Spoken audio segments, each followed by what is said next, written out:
یہ ہے مقبوضہ بلوچستان۔ آج ہفتہ 14 ستمبر سال 2024 ہے۔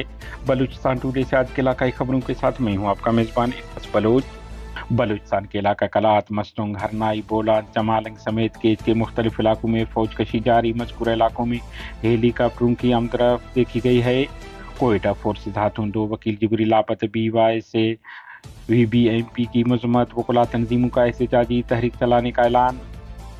کلات، ہمارے دونوں بیٹوں کو فوج نے گھر سے ہمارے سامنے حراست میں لے کر قتل کر دیا، والدہ کی ویڈیو بیان۔ کلات، نامعلوم افراد نے دھماکہ خیز ڈیوائس رکھ کر سیکیورٹی فورسز کو نشانہ بنایا، جس کے نتیجے میں 8 اہلکار زخمی ہو گئے۔ Deputy commissioner Baloch liberation army کے ترجمان آزاد بلوچ نے جاری بیان میں کہا ہے کہ خاران میں سی پیک منصوبے کے انجینئرز ریاستی حمایت یافتہ مسلح جتھے اور سیکیورٹی پر تعینات اہلکاروں پر حملے کی ذمہ داری قبول کرتے